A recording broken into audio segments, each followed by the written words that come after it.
Hi, it's Glen Macnow here with Joe Sixpack, Conshohocken Brewing Company, Town Tap. Now, we're taking a little bit of a hiatus from our show, What's Brewing during the summer, but you can't keep Joe Sixpack and I out of the bar. So just a little short segment we wanted to do for you today, and here's the thing. I love my beer. I occasionally like my wine, but Joe Sixpack, never the twain shall meet. Maybe like when you're cleaning up and you're pouring everything into one. End of the night. End of the night, right.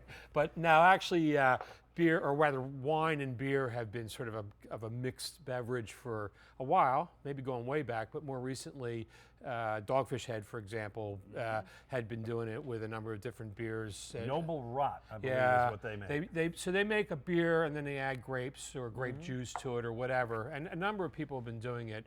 However, this summer of 2019 saw a rather disturbing trend with this beer and wine thing, which was, and I have no idea how they did this, but they came up with the Rosé Beer. The Rosé Beer. So here's the thing. Last year at the Great American Beer Festival, there were 102 major beer styles.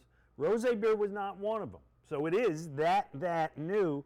And I guess you use the hybrid, as a hybrid, you're using grapes as one of the fermentables? In some of the cases, that's what they're doing. In fact, let's try out this first one right here. This is called Tattoo Rosé Saison. Well, we got to give it a shot. This is from Foolproof Brewing. Call me skeptical. In Rhode Island, up your neck of the woods. Rhode Island is a fine place. By the way, I read technically the rule for being called beer or rosé beer or wine beer is no more than 49% of the fermentables can be grapes. So this is at least 51% real beer. I guess that's probably a legal definition. So, all right. So it's sort of murky. I mean, usually rosé is pink, and you can see right through it. It's got a pinkish haze to it, I guess. Yeah, I mean, almost like a Berliner Weiss kind of thing. All right, here we go. It smells like a sour a little bit. Oh God, that's awful. I don't think it's awful. I just don't think there's much there. It doesn't have a whole lot of there. You know? Maybe that's the way. True. Is that the way rosé is supposed to be? Maybe. Well, see, I'm not a big fan of rosé. When I drink wines, I'll drink the Cabernet Sauvignon. I'll drink reds and whites, but rosé's never been my thing. But you're right. It's almost kind of watery. What percent? I think this the is ABV on this. I want to say it's, well, let's see. Maybe it's on the can because I did forget to write it down.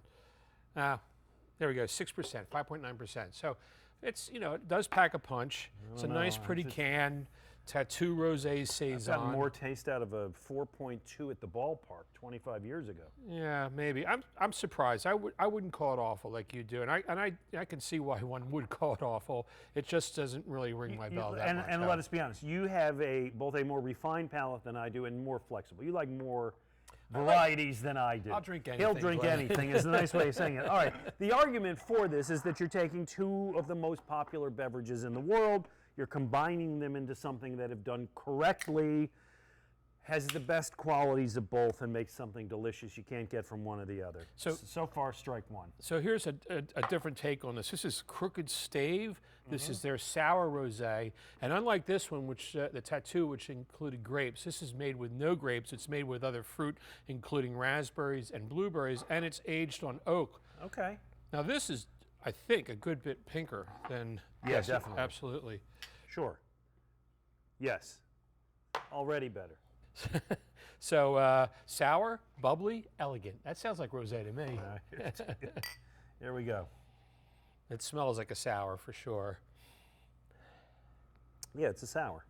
You know what it is? It's a sour with a bit of a winey, tannic aftertaste. This is superb. This is an outstanding beer. This is a beer. It's naturally fermented. One of us is getting carried away right here. This reminds me of almost as good as a Belgian style spontaneously fermented ale out of the Lambic region. This is a really good beer. I like it a little bit. Wow. Well, that's a hell of an endorsement. So there you go. It's a surprise to me, actually. Joe It's outstanding. Don't get the Tattoo Rosé Saison.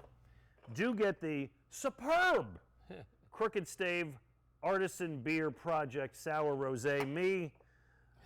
I'm sticking with this for a while. Hey, thanks for tuning in, and make sure that you spread the word. You can find us on social media, on Twitter, I'm at Real Glen Mac now. He's at Beer Radar, and of course our show on Twitter at What's Brewing PA. Till we see you next time, cheers.